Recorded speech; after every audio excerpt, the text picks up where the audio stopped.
Hello, family. How's everybody doing? I hope everybody is doing well. I know this is the middle of the night for the ones in the States, but this will be something that you can watch a little later.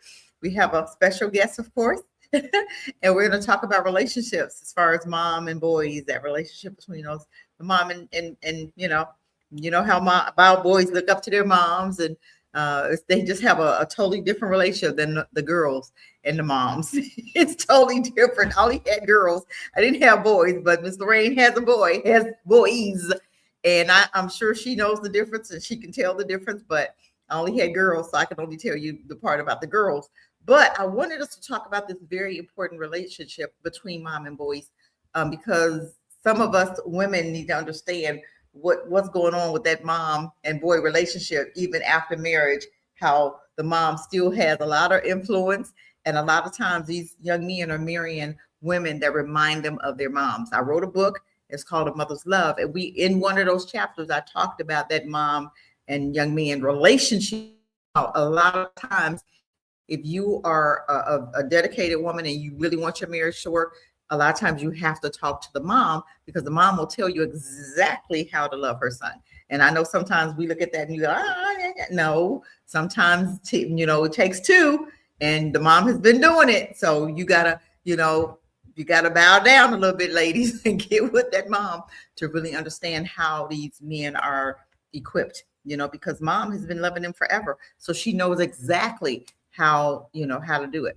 And sometimes we love people the way we love, and it may not be, because there's so many different ways of loving somebody. And there was a book called the Five Love Languages, and I'm telling you, everybody should read that book. I love that book, and it teaches you and tells you and shows you the different love languages of people. And it's a test in the back of the book, and everybody could take the test to understand what type of relationship, what type of person, and how they love.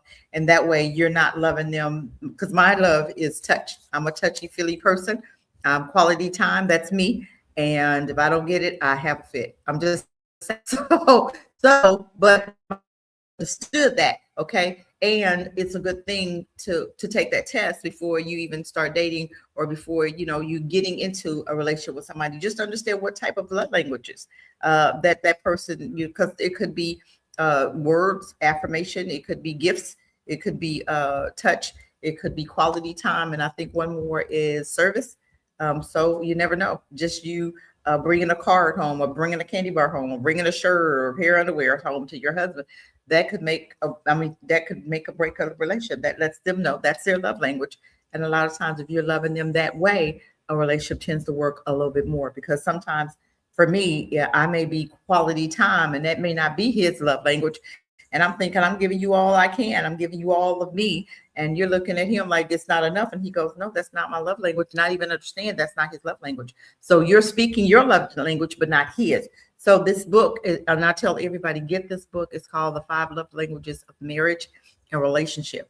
And I did it for my kids too. So I'm just saying, you can, sometimes we have to read in order to grow, to get to where we're trying to go. But Miss Lorraine, with that being said, I want you to introduce yourself and your foundation, and then I'm going to ask you a question about that mom and young man relationship, because I know you have grown sons and then you have a teenage son. So let's talk about that. So go ahead. I'm going to Yeah. give you the floor now.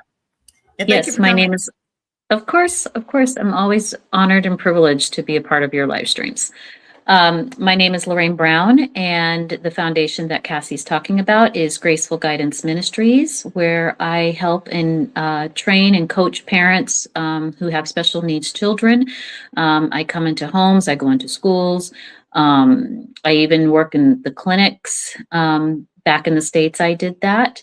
And also, I come alongside women who are in transitional places in their life, primarily younger women, such as homelessness, or coming out of recovery type settings, and or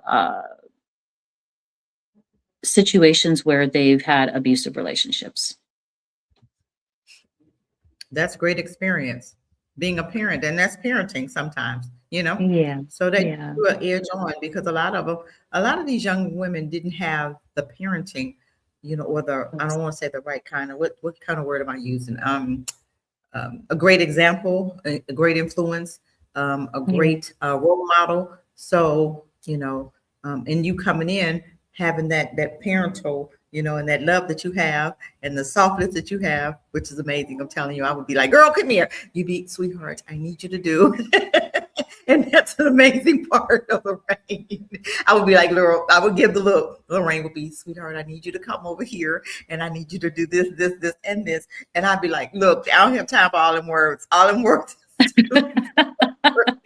Well, I think the biggest thing when working with women who've come out of these situations, and they're all different, some of them have not had necessarily abuse, but maybe they're struggling with homelessness for whatever reasons there may be. But the biggest thing I think is being a listener, and being a non-judgmental voice that can just sit and not judge the situation. Just it is what it is. I definitely actually try not to parent. I try to use myself as an example and things that I've gone through as well as teachable moments, more like coming alongside them. And that's why that's a gift, because everybody does not have that gift. You have that gift to be able to meet them where they are and help them to come up to where they need to be. So that, that is kudos for you for being, obedient to, that's a ministry. And a lot of people just don't have that in them to give. But I thank you for being able to do that, because a lot of do need that extra push or that encouragement, a softer voice, So, well, when you're going through things like that, particularly depending on the stage of the transition, whatever it may be, the last thing you need to be is fixed. Yeah. So and everybody wants to do. They want to come in and fix. They want to come in and fix everything. Let me fix you. Let me do this. And tell you what's wrong. And well, why don't you just do this, or why don't you just do that? Because you have to really gauge that and have wisdom to know when that is an acceptable time or a moment for that. Yes. And a lot of times they already know what to do. It's just time. It's making up your mind. This is what I want to do, when I want to do it, and how I want to do it. And they're still adults, and they have their own mind, and they have their own mindset as far as what they want to do, when they want to do it, and how they want to do it. So yes, that's a big deal. That's a huge deal. I have a daughter that's a therapist, so she's doing her hours, and so and it's a big deal. It's that kudos, honey, to people that work with a lot of the abuse and the addicts and all this different personalities. And kudos, those are gifts. Everybody can't do that work. Everybody, and you have people that are in those fields that sometimes, and I believe that we should get into our gifts. If this is where the Most High put you, if this is the gift that you have, please do it. But if this is not the gift, then stop trying to put yourself in education and nursing and therapy, counseling, and that's not your gift. Please get in your gifts so everybody could be happy, have a great day. And you could tell when people are in their gifts. You really can, because it's smoother for them. They're smoother. Everything is, the atmosphere is smoother. But when you find somebody that's out of place, that this is really nursing, this is just not their gift, and they're doing it for money, you can tell. Because I tell you have confusion and everything else in the room. And when they leave, confusion leaves, and it's much better when they're off. Haven't you been a place and worked in a place where that person was off that day, and you go, oh my God, what a relief. You're not on edge, you're not looking, you're able to relax, and you're breathing. And then that person comes back and you go, oh my God, I feel the difference. You can tell the difference. Yes, absolutely. That's work where we're supposed to be working. But let's talk about it today. Let's talk about something that's so important. And I think over the last couple of sessions, we've been talking about parenting men. Real men do cry. We talked about that. And then we talked a little bit about wounded women and, abuse. And let's talk about that relationship as far as our little boys. And let's talk about that parenting. What is it like parenting a little man? What is it like? Talk to us, older men, little men, and husbands, because sometimes those husbands we parent them too. Yeah. Let's talk about it. Yeah, well, I'll share my experience because certainly, another boy mom might tell you something a little different, but there are sort of a lot of signature telltales. That's why they have memes for them. I just actually saw a meme the other day on Instagram where a mom was in the kitchen cooking, and she was just doing mind her own business, putting in the ingredients, doing all the things, and then she has this older son who is standing next to her and he's throwing punches, pretending like he's punching something and just getting his punches in. And she's just going about doing her things. And I knew exactly, I've been there. The boys, they just do weird things like that. And then at the end of the day, my sister sent me that same meme because she's a boy mom too. She doesn't have any girls. And I said, I saw this on Instagram because she could relate. It would seem like that would be disrespectful, but that's not what it is. It's really, they have a different way of showing love. Wow. So, boys tend to tease a little more if they're teasing you or giving you a little bit more of a hard time or kind of picking at you just a little bit. But sometimes I've had to talk to my boys about that, particularly my youngest boy. It is sort of a way of showing love. So, for example, they might throw their dirty socks at you and you're thinking, okay. It's just weird stuff like that. Kind of, that example of when we're in elementary school when we were little and it was the little boy who chased you and pulled your pigtails, or your braids or whatever. Yeah, it's Yes, that kind which of. hurt, okay, which was more painful than anything. And you looking at him like, oh, I can't stand him. Every time you saw him, you go, and I And he remember just that. thought you were great. Yeah. Yeah, and you looking at him every time you saw him, you would go the other way because you're looking, oh my God, I can't stand this little boy. What is wrong with him? He's so every time you see him, it's pain related to him, right? Yeah, I remember that this little boy in first grade would chase me around up the little playground. I tell you, time I hit the playground, here we go, we're running, and I'm running the whole time. I'm like, this boy, I went home, told my mom. I said, Mom, this little boy, da da da da. So of course, my mom, she comes up to the school and she wants to talk to his parents because this little, and come to find out he liked me. And I'm like, dude, yes, a different way that we gonna do this, right? I'm in first grade. I was thinking about liking you, but it was painful, yeah, wasn't it? It was yeah, and they're not looking at it like that. Yeah. No. And of course that's not all boys, but that is kind of one of the funny little things that they do. They do silly things like that. That's just an expression of how they love. My older son, one of my older sons, when he was still living at home and I think he was in high school. He was still doing a lot of Legos and he made a big, gigantic sword. And so I'm walking down the hallway and all of a sudden this Lego sword comes out very slowly as I'm walking by. And I'm, cleaning house and doing my things, but that they just, it makes zero sense, but it's like, and I told him, I said, hello, Jackson, how are you? I see you, you're loved too. And just acknowledge their presence. Yeah. That's so funny. I have a 2-year-old grandson, right? And I'm looking at his little personality is coming out now. And I'm telling you, he is such a jokester at 2. And I'm like, oh my God, his personality at 2.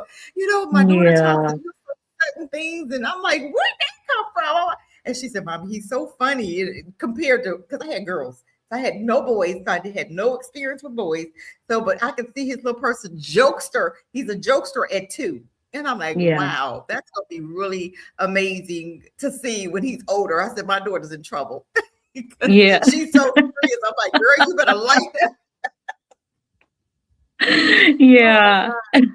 Yeah, little boys are funny, especially, so I read a book and I apologize because I don't remember the name of it. But a woman wrote a book about raising boys and it was all the different stages that boys and moms go through.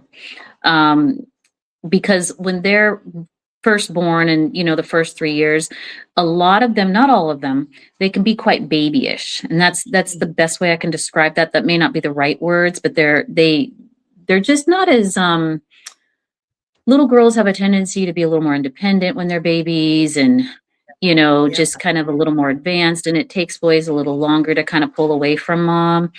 That kind of thing. They're just a little more, the babyish is the best word I can come up with, but someone else could probably come up with a better word. And again, this is rule of thumb. This isn't every single little boy.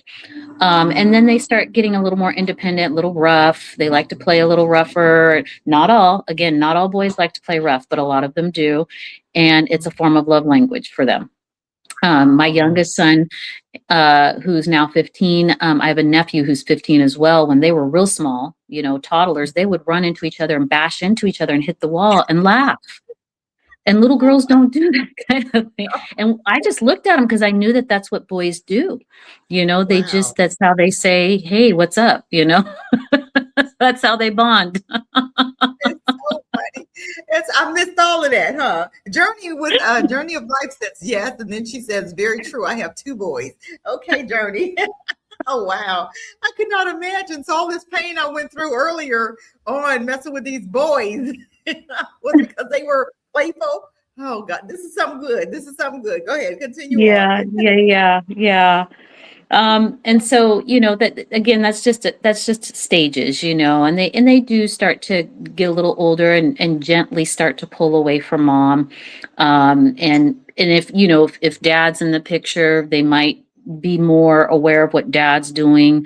Even if they have a good relationship with dad, they still might be a little more clingy to mom, still might need a little bit more hugs than normal when they're smaller. But as they get a little older, that does start to shift. I actually have a picture that I saved of my son. We were walking to the store from the car, walking into the store, and he was holding my hand. And I think he was about maybe 6, 7, 8, right in that window. But I knew that that was going to change. I knew that pretty soon he wasn't going to do that anymore. So I took a quick little snapshot with my phone without him noticing that he was holding my hand. Just to Oh have my that memory, because now he wouldn't even conceive of holding my hand. So if you try to hold his hand now, what would he do, Mom? Oh, he'd probably get super grossed out. Just, ew, what are you doing? Why are you touching me? What's going on? Oh my God. Have you seen where on YouTube or Facebook where the girls with their brothers and the girls will go up to the boys and hug them? And I'm telling you, one boy flew her across the room. I was like, what? And I'm telling you, all the boys was painful when these girls walked up to them and tried to show them affection or hugs. And these were like 14, 15, 16-year-olds. And these were siblings? Boy, yes, they were siblings. And you flung her to the floor. And I was like, well, Jesus, I'm scared to touch. Yes. That's good that you bring that up because that element is there too. So my boys, they didn't try it with the oldest sister. That just be line of authority, She was the top of the totem pole, so they didn't roughhouse with her. But they did with my other daughter, but she spiced right back. So they would try to, especially my other son Jackson, he would try to, she was the younger sibling, so he would rough her up a little bit, kind of do the dozens with her a little bit, and she would spice back and just, but I allowed it as long as it was within reason because I knew that was relationship building and that they were bonding. And as long as she wasn't crying or, it wasn't hurting her feelings or things like that, then I stayed out of it. Every once in a while I would hear something and I would say, all right, you need to reel it in a little bit.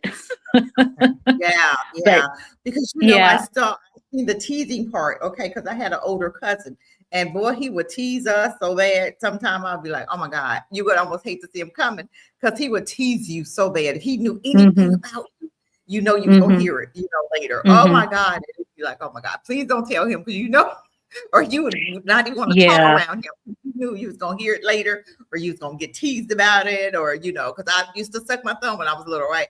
And boy, I tell you, he would tease me. Oh my God, he'd sit up there. Oh my God, it was horrible.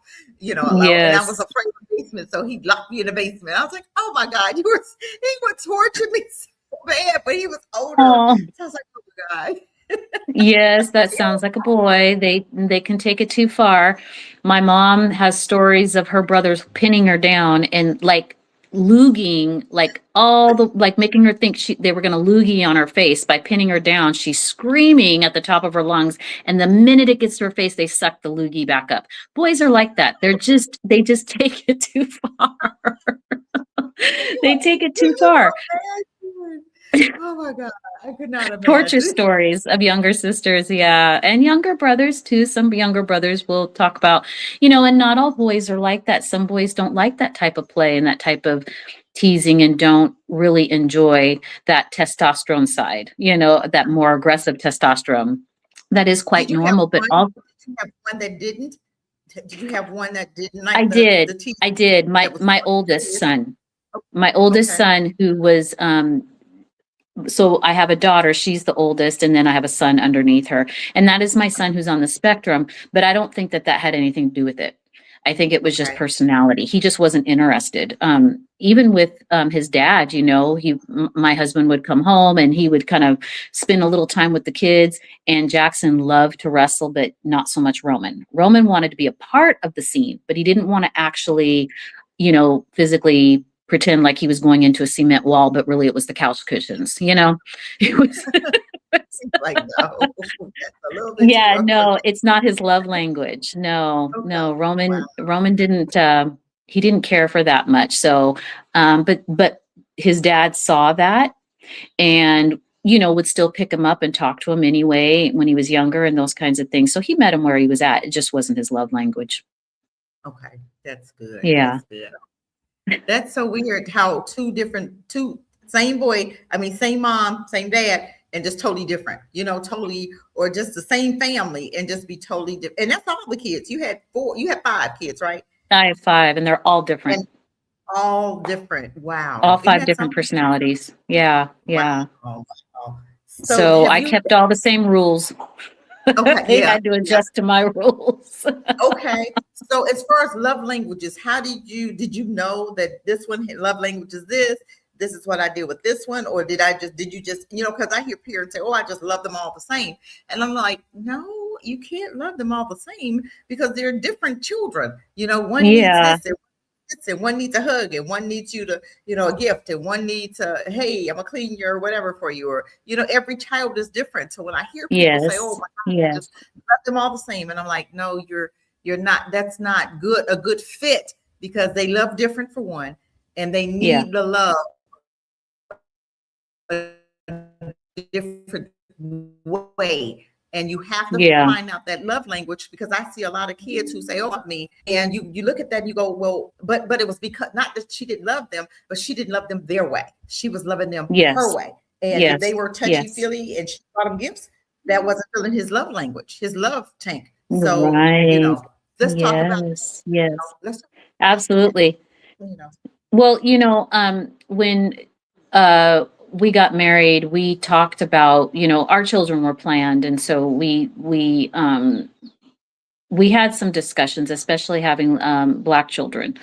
And he had a very healthy, perspective of that, and having been a Black man himself, and kind of that old school. We knew what we wanted to, chew the meat, spit out the bones, and so he was real good at knowing when he kind of needed to be a boy dad and when he needed to kind of back off a little bit and let me handle it.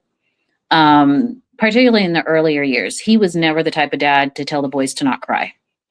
He okay. didn't really start. Now, granted, he was firmer with the boys than he was with the girls, and still to this day is. Okay. So that has not changed. But he told me, he said to me, they have to fear me. Otherwise, but the thing is he didn't do anything that was abusive. It was just that good old fashioned fear of dad, where they understood mom was the softie. I was the more voice of reason, the more nurturer. And he was the one that he didn't care about the outcome. The answer was no. And you could live with it, Yeah. and that was how it was going to be. And so as the boys got older, the form of discipline changed too. And that's another thing, with boys. And I hear this from other men too, that boys have to, in order to get the message across, they have to feel the pain. So in other words, and Okay. that, like, they have to feel a physical pain because of the way they're built. So what I mean by that is, like, I saw a dad, he was upset with the boys, they had done something. And so their punishment was they had to get the tires and they had to walk up and down the driveway with tires up above their head. and Okay. lifting those weights. So if that makes sense. So their dad, when they got a little bit older, he'd make them do push-ups. And just hard work, things like that.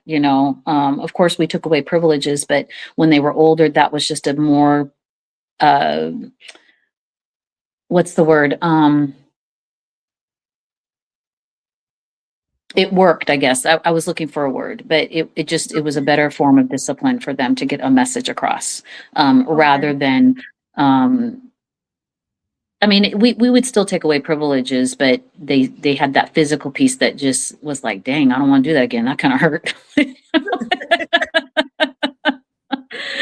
And so obviously they're adults now, but even now we had a family dinner a few months back, and my one son, which he very rarely ever does, he got a little spicy with me, and his dad corrected him instantly, corrected the way he was talking with me. And then he said, now go get your mom a plate, fix her a plate of food.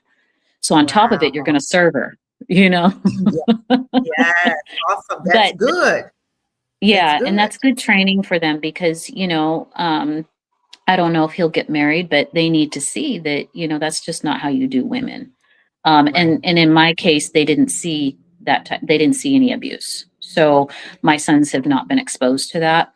And so, which, that's by the grace of God. But I think you had a question and I may have rabbit trailed from that. Boys, moms, relationships, moms teaching boys. I forget. It'll come back. Okay. But with boys, I remember when I first found out I was pregnant with my first boy, I actually cried because I really didn't see myself as a mom with boys. I really am quite girly, and so in that way, I'm just more partial to girls. I don't favorize them. I'm just more partial to them. There's kind of a difference. And I was like, what am I going to do with a boy? And my aunt, she laughed and she said, you're going to do the same thing that you do with a girl. You're going to love them. And that's what I did. And if I made cookies, I included them when they did the same things my daughters did. Wow. So the difference in raising boys and raising girls, what the difference? What did you see the difference? Are you softer? I know you said your husband was softer with the boys, with the girls than they were with the boys. What would you say the difference in the boys and the girls? What's the difference? I don't know that because my daughters are different, I am still quite soft with my younger daughter, who's 19. Her personality just can't handle much. She's very sensitive. I have to kind of really tiptoe with her to get a point across. That's who she is. She's been like that since she was a baby. Now, my older daughter, not so much, but she's still a female. And so, her dad is how he communicates to her isn't necessarily how we would come with the boys. With the boys, we're a little bit more straightforward, even if they get a little upset. So my son, Jackson, is at an age now where his ego gets a little, bent out of shape if you kind of come at him a little bit. So I am careful and mindful, but with the boys, I am harder. Yeah. I don't know, now that my youngest is 15, he's definitely pulling away and transitioning into manhood. So a lot, even though I'm pretty much all he has, he's close to his siblings too. So he has them as well. But in a lot of ways, my job is kind of done, if that makes sense. Okay. So now it's kind of like all the training I thought I was doing, it should have already been done with him. Now I'm coming more, I still have to be authoritative with him. Just the other day, I said, hey, no, that's not how we're going to talk. And I did make him, rephrase how he was speaking to me. So I will do things like that. But now since he's 15 and kind of a guy, I would do him a little bit differently. So I come more alongside him than I would my daughters. Again, teenagers, it's best to come alongside them anyway, because they are trying to figure it out and they do need that wide open space to make a mistake or two and bump their head, because that's, after all, how we learn. Um, so I try to consider their personalities as well and their limitations. So the one that's still in the nest, my last one in the nest, he does struggle with keeping focused. And so with him, I've always had to have lots of reminders, as where another parent might be like, you're doing too much talking or whatever. But I know that if I don't, it's going to be a struggle for him. And it's not that I'm doing a lot of talking, I just give reminders. So one of the ways that I discovered to not do a lot of reminders is I make lists for him, because he does struggle in that area. That is a legitimate struggle. He really will get lost in the sauce if he doesn't have a list. And so eventually he's going to have to learn to make his own lists. Let me ask you a Will question. he- Even with yeah. that, does he make a, do you allow him or make him or tell him, hey, I need you to make a list of your plans for the day or plan for the week, or you know what I'm saying? Or is it a daily list? Yeah. Or does he do that now Yeah. for himself to get him ready? So when he's not around you, that he'll automatically know how to do that Yep. list? Yep. That would be the next step. Right now, we're at the phase of cross off what you've done, so you know what you've completed and what still needs to be done. And once I sense that he can handle what you just said, which you would think that, because again, when there's certain, some boys can focus better than others. And so my son, that's a huge, huge struggle for him. And so once I sense that he can handle that without, now he's at a place where, okay, so he's got his list. If I can see that for a certain amount of time that he can X off everything without me telling him to exit it off, then for a good stretch of time, then we'll move to the next step of, hey, what do you got to do today? Yeah. Yeah. Okay. Let me ask But you a I question wouldn't do now. that with all boys, just him. Okay. Okay. Well, it's just depending on, just depending on the type of child you have. I have a girl that, my girl is a planner. My oldest is a planner. So can you imagine growing up with a mom who's not? I would drive her crazy. Oh my God. She would be like, they are planners. I have no idea. I am not a planner at all. I just wake up and, hey, let's go. Blah, blah, blah, blah. And they're like, Yeah. Yes. And then Yes. sometimes my daughter can get in there and, and change. There's no OCD with me. There is no, trying to do stuff the same way every day, all day. Cause she tried that with me, but honey, that didn't work. I said, girl, we not doing all that, child. This is what we doing today. And I mean, my daughter tried at one point, she was going to have the same bowl at the same day, the same spoon, the same, girl, child, please. I switched all that stuff up. And she was like, oh my God. But I was trying to help her to make that adjustment, because life is about changes. You have to be ready to change at a drop of a hat. And I didn't want her to get used to this, parking at the same spot. And we even talked about that the other day. And I was telling her the Most High is trying to teach you something, because she said, we talked about her parking at work, and she said, Mommy, I parked the same spot every day, and this lady knows it. And the other day she parked in my office sorry, I mean, I said, I said, is that your name on that park? Here is our conversation. I said, well, what makes that your park? I said, is your name on that park? Because I wanted her to understand, sweetheart, that's not your lot. Your park is at home in your driveway. Okay, you can't claim a spot. And she was, and then I said, well, what happened when the lady? She said the lady pulled in and the lady looked at her. I'm like, I'm knowing this is all her, thinking. I'm like, maybe the lady didn't look at you like that. Maybe you just thinking because you was upset because she was in your spot. I said, well, this is the Most High and your mother trying to tell you that things change, So I wanted to bring her back to that. Things change. You have to change with it, and you can't get so used to doing stuff every day the same way, the same time, the same this, that, and the other. Change happens. You have to change with it, So I mean, parenting still. My daughter's 30 some years old, and we're still talking about, and it never stops. You're always. You remind them of something, and and sometimes they want to hear and sometimes they don't, but I tell them anyway. So just because I know you forgot, or you just need reminding sometimes. So that's what mothers do.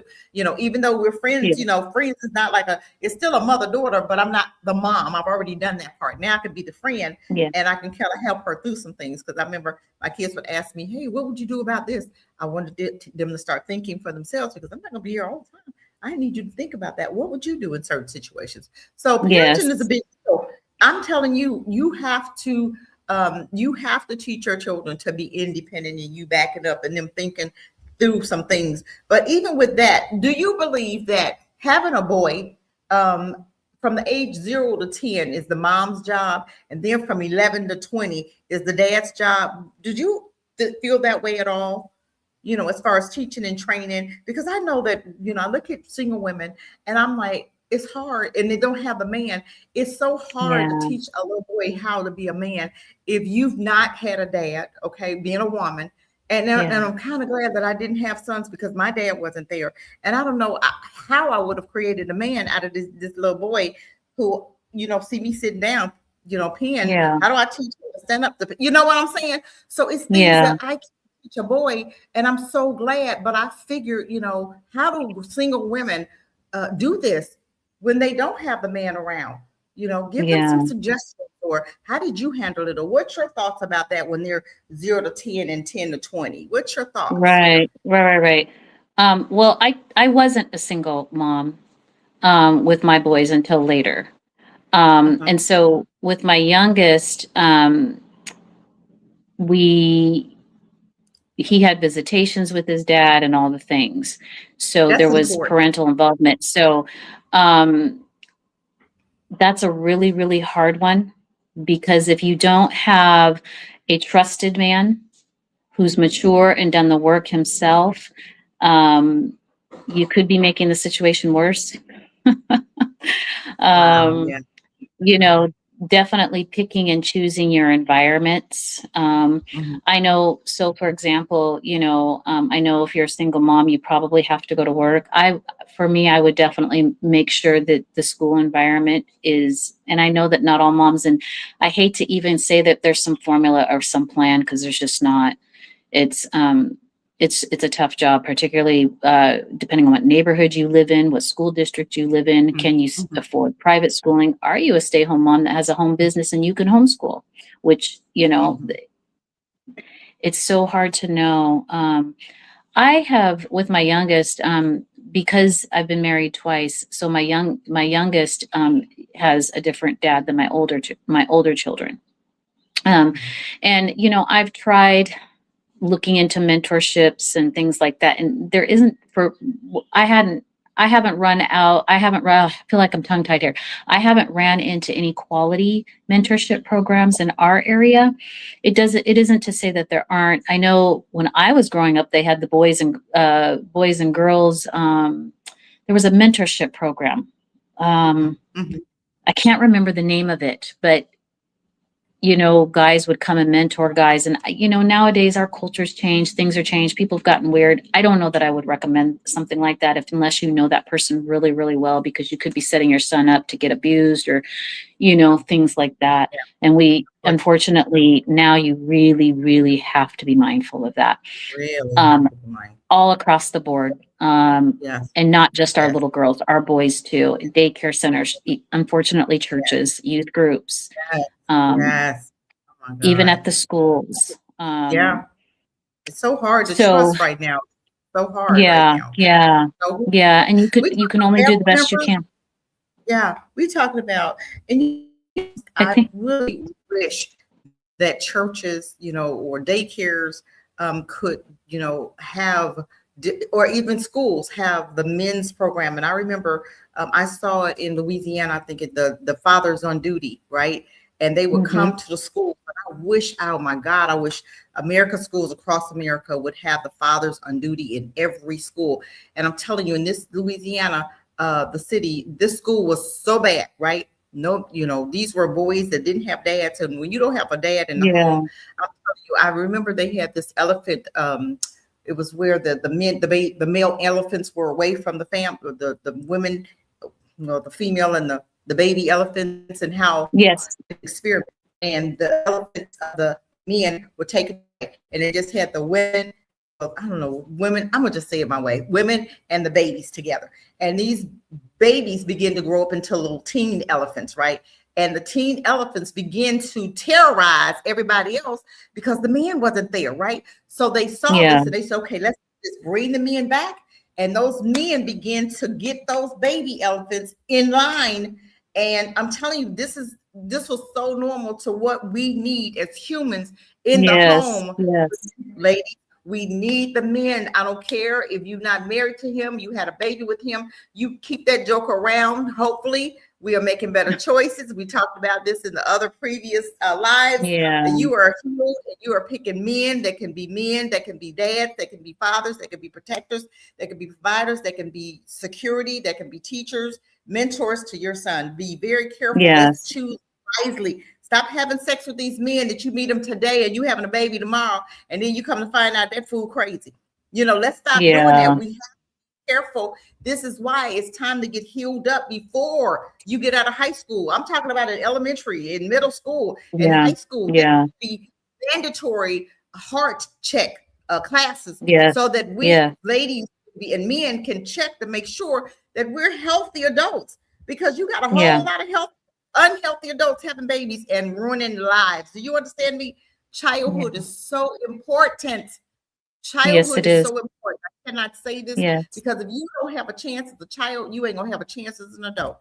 I'm telling you, you can change your whole life as a child, and your adulthood life will be horrible, horrific. If you have a horrific childhood, it'll take the hand of God to straighten that child out if they have a rotten childhood. I'm telling you. And this is why I keep saying, I wish that they would bring the fathers, the dads into the schools to be able to mentor. If you are a father and you go to those schools, go to the schools, just show up. You don't need to, we're not telling you to take it. We are just telling you to come to the school on lunch hours, come in the morning, come after school, just be present. The presence of a man, I'm telling you, will make all the world difference. If I cannot stress it. And that's what there are programs. There are programs there are schools that do have dad programs, like watchdog programs. I have seen that in a few school districts, not enough, but I have seen that where dads can come in and volunteer and be present. Yeah, I have seen it. Amazing. I tried that in North Carolina schools in Greensboro where I lived, and they wouldn't let me bring them in there. I was gonna, do the background check and everything, and they would not. They said, we have a program. I'm like, well, where is it? It's been a program, but it's not working. So they didn't want to change. They had prison pipeline, so they figured, well, we're gonna just use that program. But I was trying to stop them from going to the prison pipeline, right? But they wouldn't, they wouldn't budge on that. But I was willing to, we was gonna do background checks, so we was gonna bring them in. I talked to principals, but they would not budge. I talked to several schools, but they didn't want the program. And I thought that's sad. That's really sad. And I had them in, and we were doing background checks and everything, but they didn't want. Some people just don't want change. Unfortunately, but so of course, that's really sad.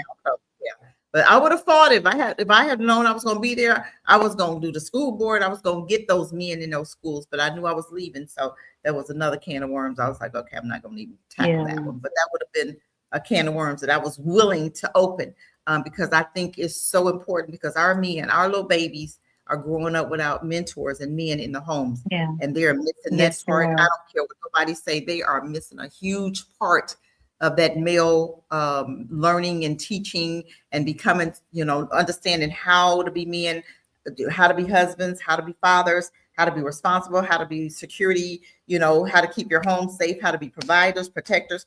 That part they don't know. They have no idea. And a lot of the women attributes are in on these sons now. So they're acting like little whiny babies now. They're so emotional. Yes. Going on, they are. I was gonna I was gonna actually touch on that. That I have seen like YouTube posts and blogs and things about moms babying their sons, particularly in the Black community, and I know exactly what they're talking about. And that's the hard part about being a single mom with a boy. If you have a closeness with that boy, you run that risk, and you don't necessarily mean to. And I know that some women don't intentionally do it, but you've got this boy that you just adore him, and he might be your only one. And so you're cooking and cleaning for him, and you're finding purpose in that. And so if the mom isn't careful, and she doesn't start pulling away at the right stages of that, because you do have to provide for your child. You do have to cook and clean for him, but you can start really early with a little boy if you're a single mom, teaching him to, with my little boys, I used to have them go get the washcloths, when they were very small, toddlers, and help me fold the washcloths. You start early and teaching them and including them. Even if you're a mom who's working, you can still find the time to teach them responsibility. But I think moms run the risk, and I have seen this, where they, that little boy becomes their everything. And then pretty soon he becomes spoiled and he gets what he wants from mom, and he becomes this person that is dominating the house. And I have met men my age who I grew up with, who grew up like that, a little spoiled, a little bit, I want my way, and, dysfunctional. And they don't make the best husbands because they want you to come in and be like what mama did, or they can't be told no. And so they struggle with that because mama told me I could have what I want whenever I want. There's moms too, single moms, who want to get remarried, or maybe they've never been married before, and other men are not going to want to put up with that, because it's not healthy. It's not healthy for anybody. It's not healthy for mom. It's not healthy for the son. It's not healthy for any type of potential suitor that might come in if things aren't in order. And so women have a tendency to run that risk. If you don't detach, you have to detach, even if it doesn't, if it's like, that's my baby, and it's like, well, it is your baby, but he's not a baby. So you have to detach, and you have to know when that is.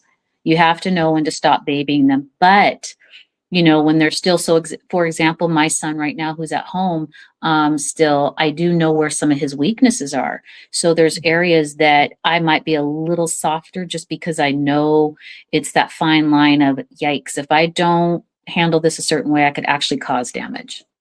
So you have to have that wisdom too. There's some great books. I wish I had it in front of me, but I don't. It's in the storage unit back home. A woman wrote a devotional book for mom raising little black boys too. And this is not just for little black boys. This is, all cultures, it's really easy for moms to baby, because we're nurturers, and there, we do find sense of purpose in mothering to a degree.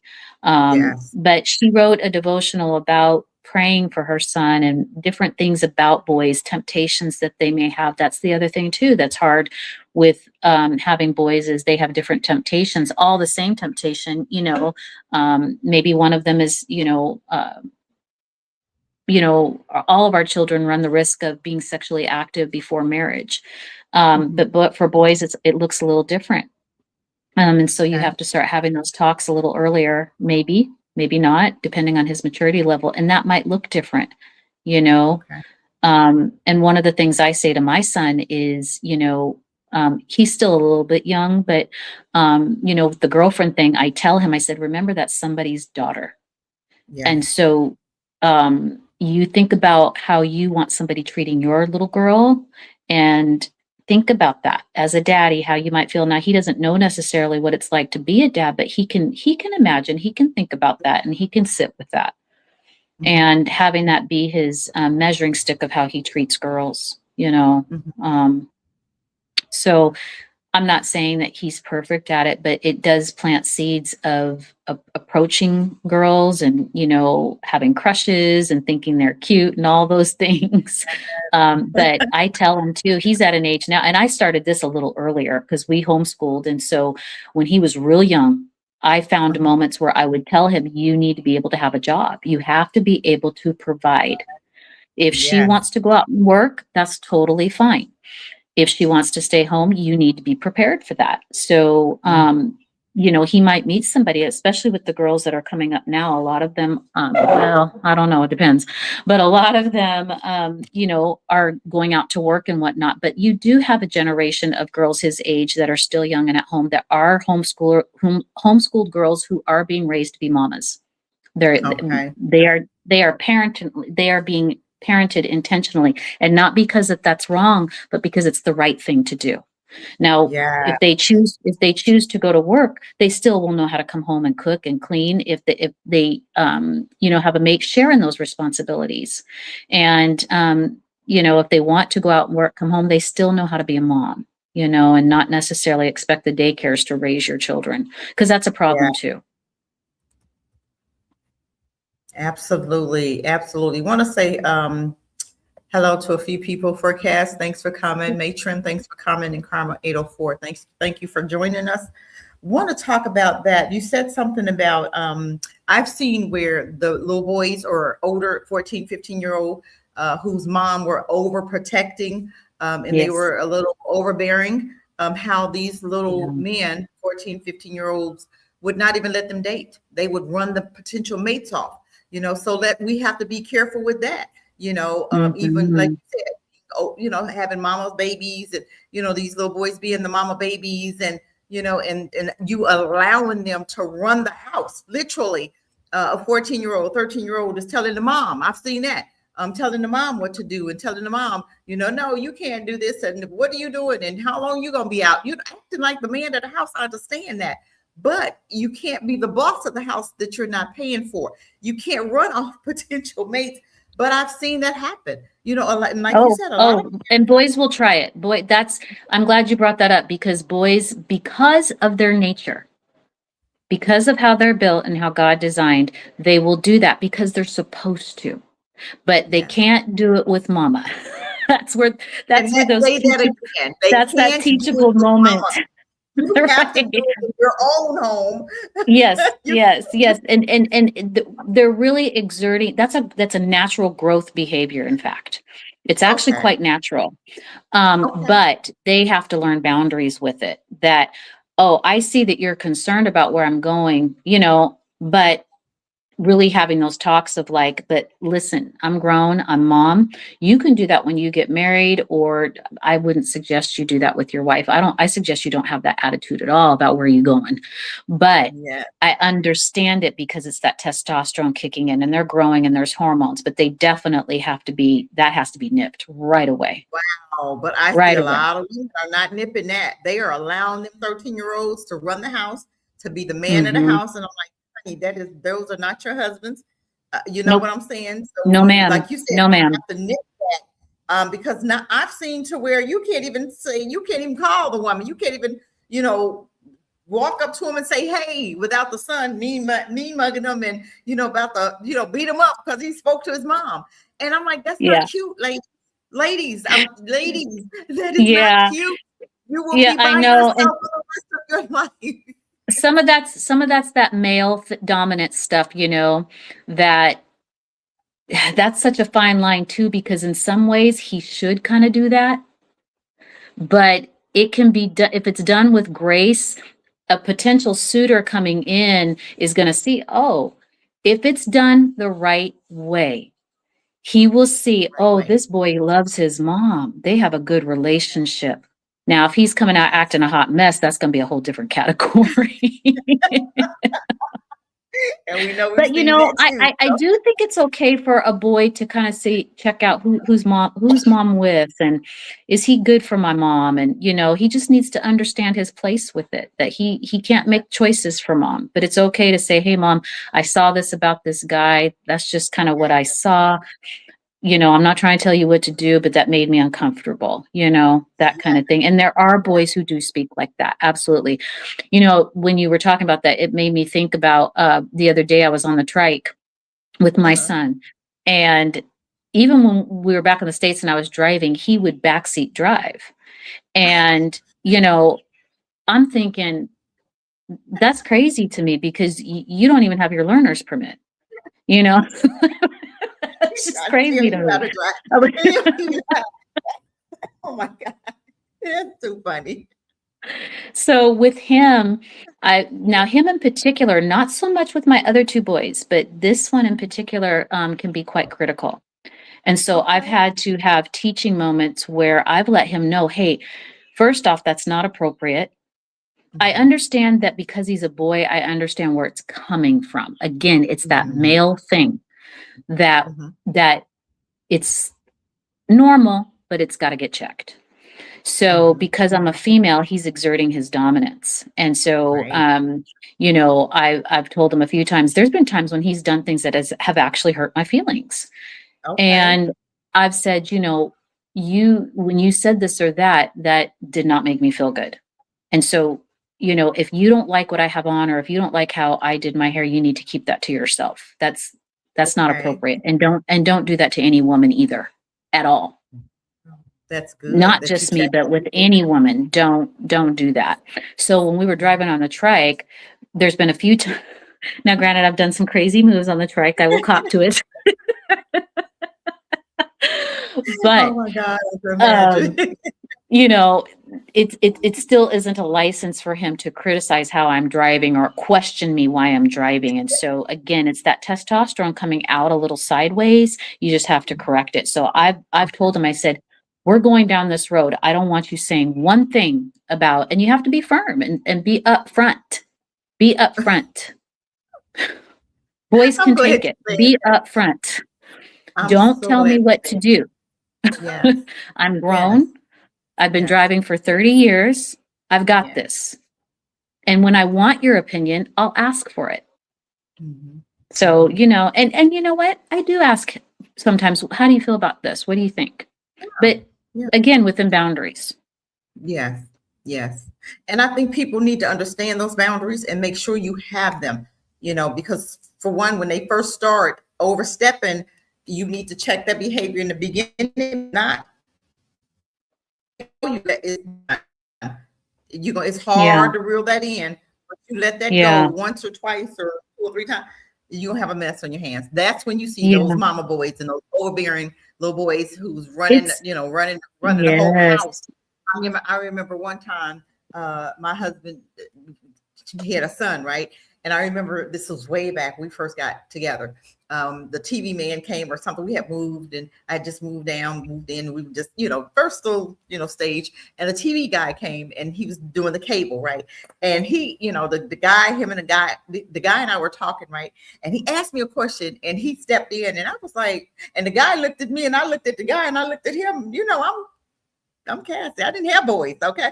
I looked at him. I said, I got this, but he was, he had just stepped in, and he was talking for me and everything. I'm like, no, we don't do that. Hold on. I got this. Yeah. And the adults were talking, but I don't know if that was what he was used to doing, but I had Yeah. to shut down, to let him know. And I don't know if he was protecting Cassie, or, taking, because his dad wasn't there. So he was like my Yeah. protector, but it's okay to be a protector when needed, but conversation wise, I got that, so I had to kind of Yes. shut that down. Yes.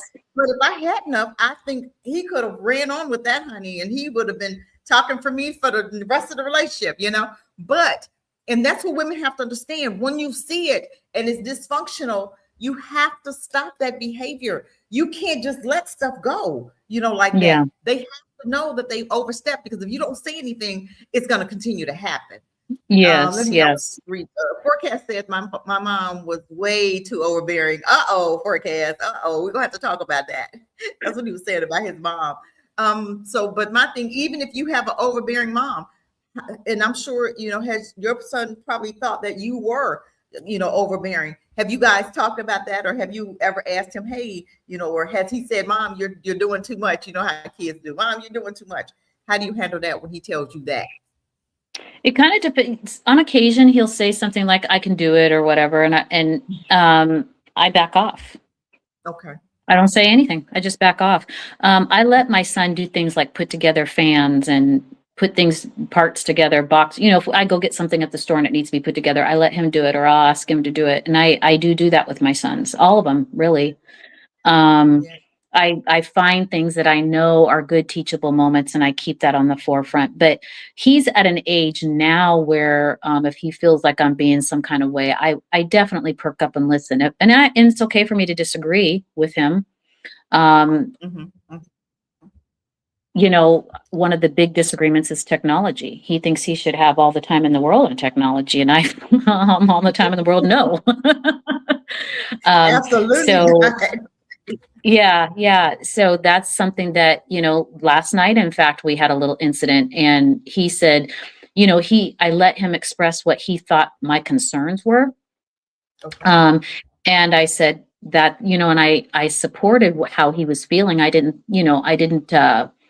make him feel like what he was saying wasn't, important, because it was. I did want to hear what he said. And that's the biggest thing too, when they start to get older, start listening more, and, and hearing their side of things. You do not have to agree. You do not have to change your rules. You do not have to change the outcome, but listening to them and at least validating what they're saying. And so I just told him, I said, I hear what you're saying. However, you're not supposed to do A, B, and C. So here's the consequence. And he still doesn't have to agree with me. But the bottom line is we have rules around technology, and when you break them, and there's a reason, and he knows why I have those rules in place. So that's one thing too, that I understand, that overbearing piece. I have never been one of those parents that has said no just to be saying no, just because I feel like being mean, and I saw that growing up with parents, and I just wasn't like that. I did say no, but I also said a lot of yeses, and I said yes when I could. Yeah. And tried to give my children, even when they were small, like I said, those wide open spaces, but I chose their spaces for them.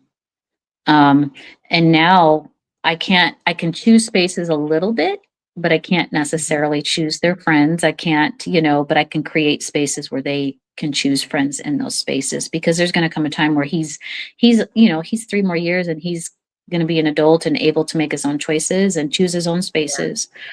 Yeah. But in answer to your question about, moms being the more active role from 1 to 10, I would say no. Okay. I would say, I know that when a mom is single, that some of that can't be helped. But if there is a dad involved, he needs to be involved right away, Okay. because little boys, I believe, just like with little girls, when dads are involved right away, teaching her good self-esteem, he's the one that's going to teach her a lot about her identity and teach her how beautiful she is and how loved she is. Mama's the one that's like, doing that nurturing part and slowly letting go. Vodi Bachman wrote a book about that. He has a lot of material about raising boys, and him and his wife, they have a whole slew of children. They're now all older, but he used to take his boys. I think it might even been around 10, but I want to say 12 or 13 is what I remember him saying. He took the active role. He did all the homeschooling. And if anybody knows who Vodi Bachman is, he's a speaker, and he speaks around the country to different Christian communities. And he would take his boys traveling with him on the planes and anywhere he went. And it was no longer his wife, Bridget. It was no longer her responsibility. And I would highly recommend that. Just mom hands off completely.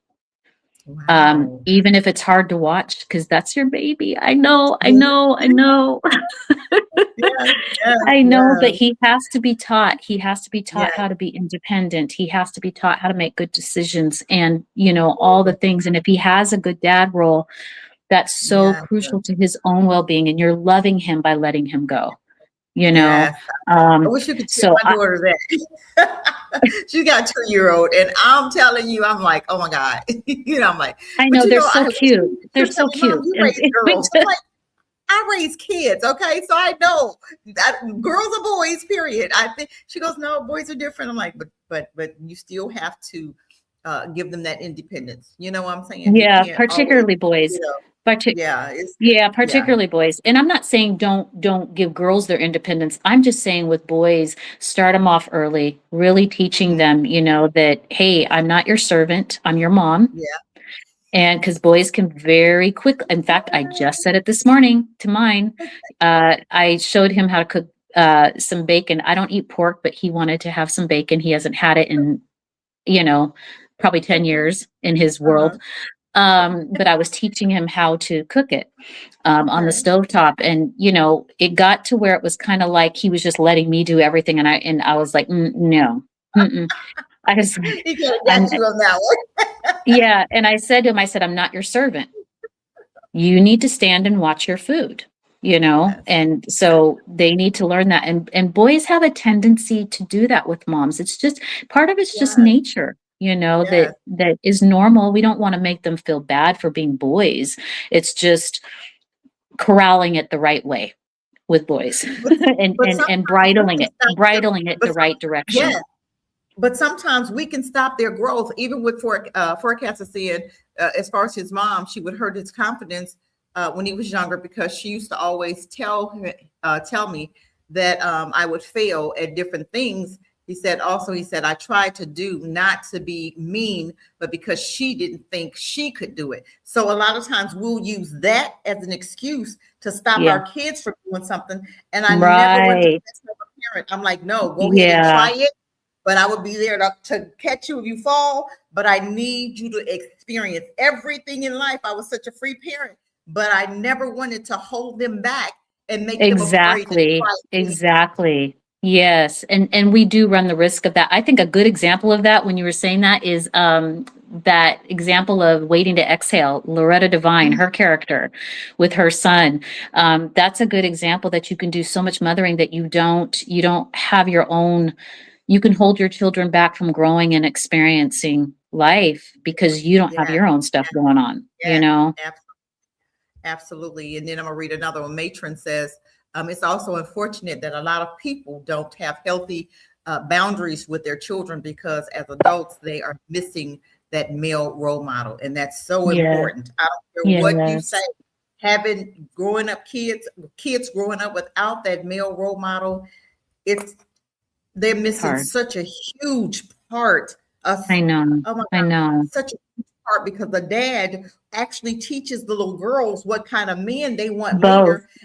Also Both. teaches the little boy, how to be a man, how to be a father, how to be a provider, how to provide security, how to be everything that a woman is going to need. This is Yes. why Yes. make sure you get these healthy men. If you have a man around, make sure he's a healthy adult to be able to Yes. teach your son how to be this productive adult, how to be this Yes. provider, this protection, a good father, a good husband, a good provider. Yes. It's so important to pick Yes. great. Yes. I'm serious. It's so You know that, important. yeah, our society kind of has celebrated the woman, Yeah, motherhood and all the things, which is okay. But it's together. You the can't father without the role other. is in, I don't want to say one's more important than the other because they're both important, but the father role is extremely important in terms of both boys and girls and their self-esteem. Both Yes. it just shows up differently. They both just need different ingredients and it comes from dad primarily. Yes. Primarily. Yes. I know women are there, but we're the nurturers. But that dad is the one that instills a lot of who they The boundaries. Yep. Yes. And then Forecast also Yes. said, I guess she didn't want me to get hurt, but she didn't give me the space to fail and learn on my own, and it hurt my confidence. That's huge. Yeah. That's Yep. huge because you have a lot of men don't want to step out into the deep. They're scared to Yep. try new things. They're scared. You have some men that got rid in the plane and you looking at them like, what? Are you serious? Or they've never, done a lot of things by themselves or is scared to step out into the deep to try anything new. They're so, Yeah.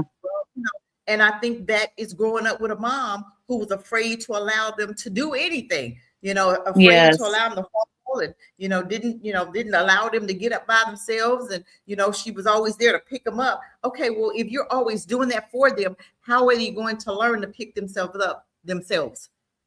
Yes, absolutely. Always Yeah. be there. You're not always going to be there. So I'm thinking, we as women, we have to back up. We have to back up and allow You have our little to. boys to grow up. Little boys.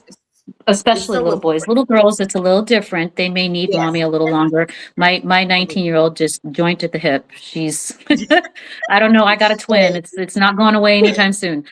But that's okay because she's a girl and that's okay. She needs that still. She's still learning how to be a woman. She's still learning a lot, and that's fine.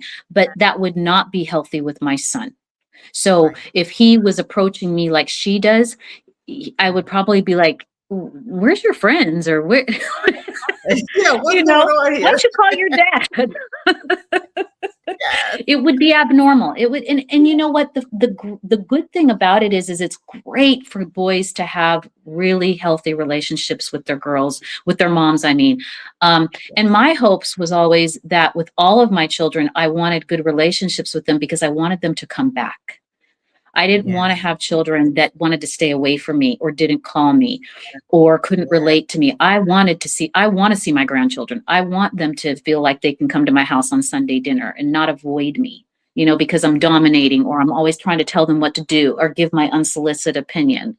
It's hard Yes. for us as moms sometimes to not give our opinion, Yeah. but Oh we my have to God. learn Now, that. my daughters are We have 30-some to years learn old. that. And I have to be quiet. I have to, step back sometime. And, it's hard, but, sometimes It's hard. I feel I it. know. It's real I hard. know. You mom, but sometimes they'll say something. I'm like, you gotta learn, be quiet, Cassie, mind your business, Willie Yes. Rivers, welcome. And you have to remind yourself these are adult women. But I'm gonna tell you what, with the girls now, I find even my baby is like 34, right? And she'll still call me, Mom, so and so. Or the other day she wasn't, she worked out a lot, right?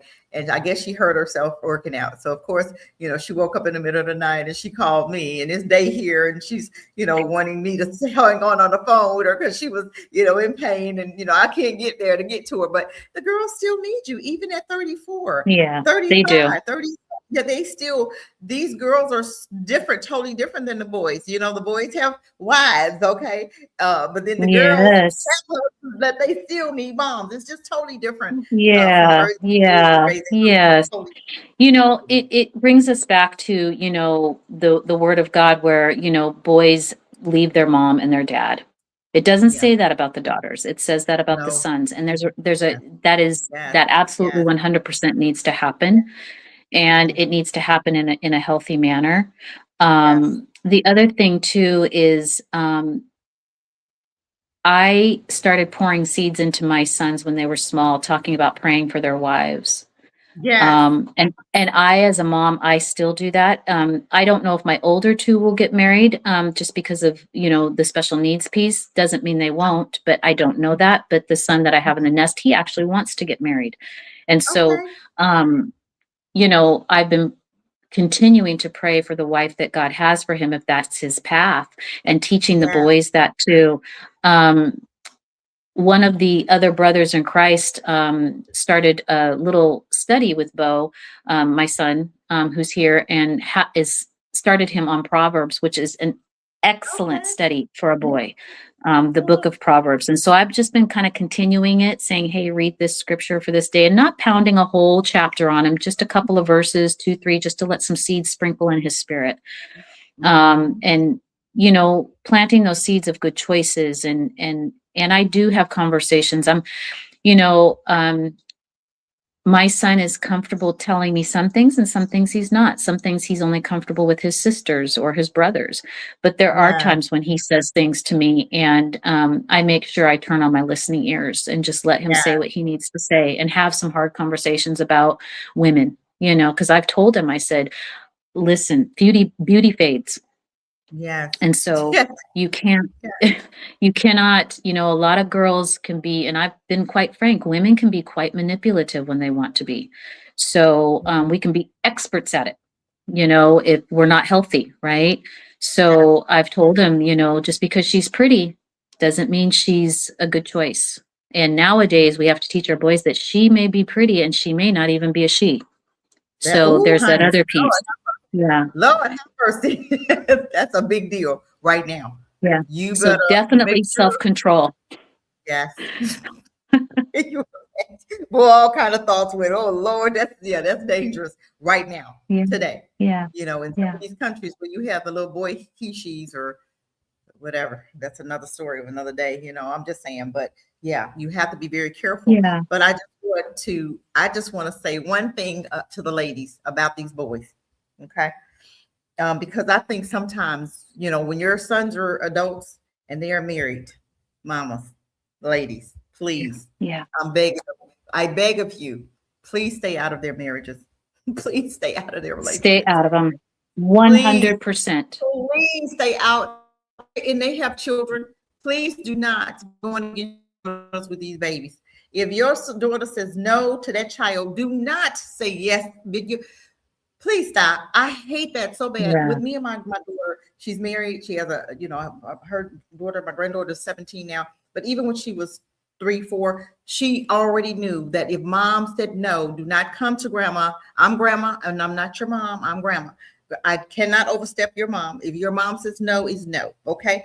But with these men, I need these women to stay out of there. Even if my daughter, some stuff I didn't want her to tell me, and some stuff, if she told me something and she was wrong, I told her. I am not going to stand in and be, back in bad behavior. No, I will say, girl, you were wrong. Because especially if she said, Mom, listen to this, because I know she knows she's wrong. Okay. She want me to co-sign. I'm like, no, I'm not co-signing nonsense. But a lot of time I don't even want to know. I don't care. I don't want to hear. I have my own marriage. Okay. I have my own stuff. I don't want to hear about your stuff. I got my own stuff. And that's what I tell women. Get your own, okay. Mind your business. Stay out of other folks' stuff. Let him be. Let them be happy, because I'm gonna tell you, my first marriage didn't work because his mom was she was probably in the bed with us. She wasn't really, but I'm just saying everything. I tell you, it was just so miserable. I was like, Lord have mercy. It was a long marriage. She was in everything. Please stop it. Let them be. Let them do. Let them be married. Keep your mouth shut. Let them learn. If they ask you, even if your daughter want to come and tell you, I really don't want to hear it, because then you get taken sides. Just stay out of it. I don't want to take sides. I don't want to hear it. I have my own relationship. And some of these women need their own man. You need a relationship. Go get you a man. Go get something. Go get a dog. Go get a man. Go get something. Go start a business.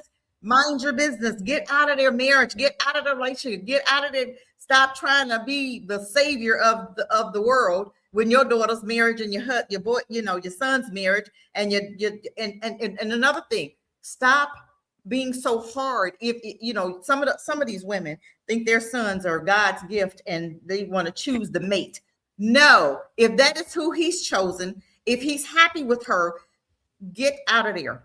If that's who he want to be with, let him alone. You don't have to like her. She's not there for you to like. And I'm talking because I was in that relationship. I was in that. My first husband, she didn't like me for whatever reason. I know I was strong-willed, but he was too.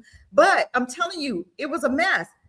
And I was like so willing to be the daughter-in-law, and I was trying to love on her, and she was terrible. But stop doing that. You have a great opportunity to be a great example for that daughter. Maybe her mom wasn't there. Maybe her mom was missing. Maybe her mom, wasn't the mom, or maybe her mom was on drugs. That's an opportunity for you to be a great friend for her. She may not need a mom, but she may need a friend. Be that friend for her. Be that friend for her. You can pray her through some stuff. Pray your son through some stuff. All the animosity. Marriage is hard enough without those in-laws being in there causing more problems. Stop it. Right. That can make a marriage so hard. Having those in-laws is ignorant and demonic. And I'm serious. I know. I'm 100% agree. I'm like, 100% agree. She's a daughter, and you think that that's not a good wife for your son. The best thing you can do when he's dating her and you see some things, you get on them knees and don't you open your mouth. If that and your prayer is, God, if that is not the woman for my son, move her out the way and trust and believe me. If that is not the woman, she will be up and out of there. She don't need you. He don't need your help. That girl, I'm telling you, because I've seen it, and I'm like, I can pray. And even when my kids were young and they were dating, and I knew this guy wasn't hitting on nothing, I would pray, honey, and that thing would be up. And I'm telling you, that's the best thing you can do is pray for your children, that the Most High will bring the right woman and the right man for them. And they will divorce, and we praying against separation. We praying against the spirit of divorce. We praying against the spirit of just infidelity. And it's things. This is your job, Mom. This is your job, to pray for your children, to make sure that the Most High is sending them the right woman. Period. Absolutely. It's not for Yes. you to run her away. It's not for you to try to pick and choose. It's not for you to try to bring in Sarah's daughter because you and Sarah are best friends and he don't even like Sarah's daughter, but you want them together. So you gonna put them together and do it. Right. Still, stop it. You're causing more harm than good. You know, I can't say that enough to some of these women. Stop it. Oh my God, it's sickening, seriously, because you're a pain in the butt for no reason and making the marriage even harder. And that marriage could actually work if you weren't in it. Get out of it. Let them be happy. Do this thing. They got to learn, but you already know. So, you know, back up. Let them do what they need to do. You know, so that's my fuel for today. That's my last comments of the day. Ms. Lorraine, you have anything else you want to share about this conversation? It's a good conversation, but I don't want to be too long. But you can give us or, you know, and then we're gonna close out. But I appreciate everybody that showed up. But we're gonna give Ms. Lorraine her opportunity to say her last words on this whole mom and boy, the mom-boy relationship. Yeah, well, you know, I just shared a little bit of my experience, and I've seen all different types of mommy boy relationships. And you know, boys all across the board are different and have different needs and whatnot. But our job is really to be the mama in the beginning. Of course, they're babies. You're going to treat them like a baby. They need to be changed. They, you know, you might be nursing her and all those things, but really understanding, educating yourself on what it means to be a mom to a boy, because it is different than a girl. And I would recommend that to any mom, a new mom who's about to have a boy. I would say, you know, just educate yourself a little bit, just so you know some good, healthy boundaries with your son. Having those healthy boundaries, when to start those healthy boundaries, and what that might look like, because he does still need you. He still does need you at 6 years old to go to the park and push him on the swing and have that time with him. Absolutely. He still needs you to bake cookies with him, but know when to back off and when to kind of let dad take over. If dad's involved, if dad's not involved, there's lots of good material out there to aid you in that too. And the biggest material is the Word of God, you know. Speak into your son's life, talk to him, and let him know you are a young man in training. You know, and talk to him when he's small, when he's 6 years old. Talk to him. If you want to be married, this is what this is going to look like. If you don't, you know, all the things. And you know, 6-year-olds probably don't have marriage on their mind, but there's ways to plant seeds of what type of man. And you know, it starts with his sisters, maybe even, or maybe he has cousins that are girls, maybe teaching him how to be nice to the girls in his classroom. There's all kinds of ways to teach him to be respectful, to have, and the biggest thing is integrity. And there's lots of good material on that to teach young men how to have integrity. Boys have to have that integrity. They have to be held accountable. We as humans need to be held accountable. Boys in particular, because they are the next generation of leaders and priesthood. They need to be taught how to lead. And you got to be an honest man. You got to be a man of your word. And they are not too young to hold them accountable. If he's 3 years old and you told him to go do something in his room and he comes out and does something else, you got to hold him accountable. What did I tell you to do? What did you do? Well, and catch them if they're trying to tell you something that's not true. Oh, wait a minute. And really do not let those moments go. They're not cute little moments that they show on TikTok of little boys trying to get out of stuff with mommy. You know, that Linda that everybody laughs at. It is funny, but it's actually really not funny because he's manipulating her, and we don't want to raise little manipulators. And boys have a tendency, you have to really, really nip that, because boys can really, they get in there young and they sweet talk mama as where they can't do it so much with dad. So we really, as mamas, have to put on that garment of the grace of constraint with our boys, and you know, hold them to a high standard. You know, if they're trying to be, you know, not truthful, hold them to it. And teach them that early. Teach those characteristics early. And there's plenty of material out there that's healthy. Plenty. Read. Even if you did not have your dad, fellas, read a book. Get the Yeah. you need in order to become the perfect dad for your child. If your mom, if your Yes. dad wasn't there, get you a book, get you a mentor, get you Yes. somebody, a nice male role model that you can follow. Get a book and learn how to do it. My dad wasn't there. My mom was worked all the time. I read a book. I Yeah. swear I read Yeah. so many books. I read books on middle child. I read a book on the baby of the family. I read a book on the love languages. I read so many books because I didn't understand. I knew my mom did it one way, but if you saw your mom or you saw your dad or you saw your mom do it one way, if you didn't like it, get you a book to learn how to do a better way. Do it different. Yeah. You don't Yeah. sit up there and some of these dads are not there. So you growing up without your dad. Don't do that to your son. Be there. Get a book. Yeah. Be there. Different. You have to break. You cannot the same thing your dad's dad did for the last 10 generations back. Be there. Yeah. Be responsible. Do it different. Read a book. How do I be a dad? What is a dad? How do I be a father? What's the difference in a dad and a father? What is the difference? What do I do? How do I protect my family? How do I keep them safe? How do I be a provider? What's a good job or what's Yeah. a good business? If you have to understand, have all of that together. You got to understand what you're doing. And yes, you Yeah. may not know it, but you get a book, learn. Google is your friend. Chat There, GPT is your friend. there's a great book out there about shepherd a dad. It's a book for dads, and it's about shepherding children's hearts. And it has a picture of a dad's arm holding a young child's hand. Okay. It's an excellent book because that's really what a dad does is shepherd. Yes.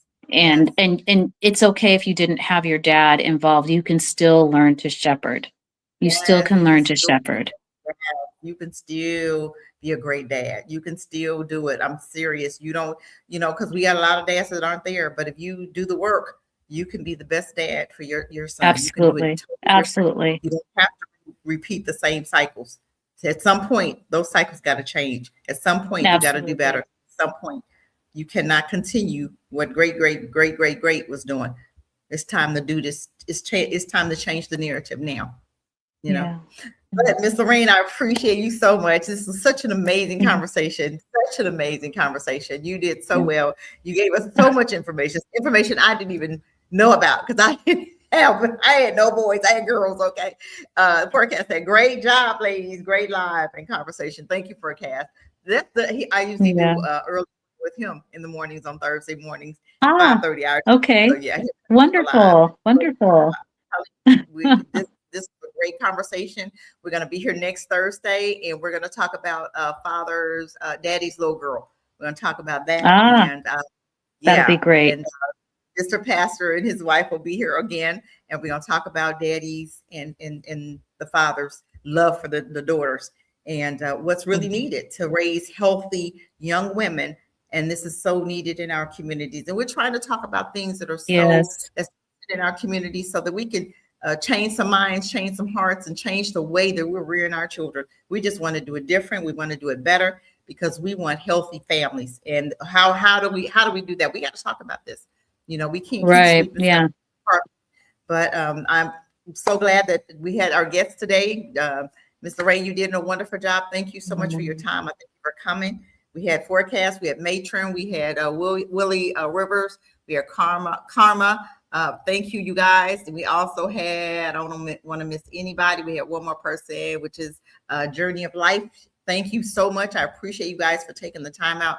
You didn't have to, but I appreciate it. And even the ones that's going to come here after we're done, after this live is over, I appreciate you for taking time out to listen. Let's share the live, join the team, come on. You can be a guest if you want to be. Thank you for coming on and just giving us your time. We appreciate it. Yes. And with that, Absolutely. Thank you. Today, and we're going to have a great day, rest of our day, Ms. Lorraine, and we'll talk later. Yeah. Thank you. All righty. Thank you. God bless. You too. Thank you. Have a good day, you guys. We're going to end with that. Talk later.